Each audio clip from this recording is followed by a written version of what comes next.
Kaleshwaram commission నివేదిక విషయంలో తెలంగాణ మాజీ సీఎం కేసీఆర్, మాజీ మంత్రి హరీష్ రావు, ఇతర ఉన్నతాధికారులకు తెలంగాణ హైకోర్టులో భారీ ఊరట లభించింది. జస్టిస్ ఘోష్ కమిషన్ నివేదిక ఆధారంగా వారిపై ఎలాంటి చర్యలు తీసుకోవడానికి వీల్లేదని హైకోర్టు తేల్చి చెప్పింది. కాళేశ్వరం నిర్మాణంలో జరిగిన అక్రమాలకు కేసీఆర్ను కమిషన్ బాధ్యుడిగా తేల్చింది. బీఆర్ఎస్ హయాంలో నీటిపారుదల శాఖ మంత్రిగా పనిచేసిన హరీష్ రావు పాత్రను కమిషన్ తప్పుపట్టింది. బ్యారేజీల నిర్మాణం విషయంలో కొందరు అధికారుల తీరు సరిగా లేదని నివేదికలో ప్రస్తావించింది. ఈ నివేదికను సవాల్ చేస్తూ కేసీఆర్, హరీష్ రావు, ఇతర అధికారులు తెలంగాణ హైకోర్టును ఆశ్రయించారు. కమిషన్ నివేదికను కొట్టివేయాలని కోరారు.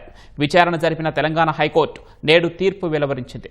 కమిషన్ ఆఫ్ ఎంక్వైరీ యాక్ట్ నిబంధనలను జస్టిస్ ఘోష్ కమిషన్ ఉల్లంఘించిందన్న న్యాయస్థానం ఫిర్యాదుదారుల సహజ న్యాయ సూత్రాలకు విరుద్ధంగా వ్యవహరించిందని స్పష్టం చేసింది.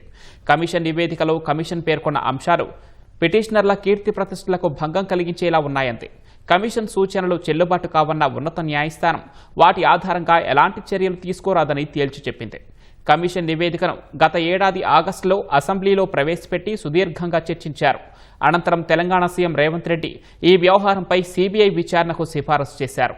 అయితే కమిషన్ నివేదిక ఆధారంగా దర్యాప్తు చేపట్టడానికి వీల్లేదని సీబీఐ సహా అన్ని దర్యాప్తు సంస్థలను హైకోర్టు ఆదేశించింది.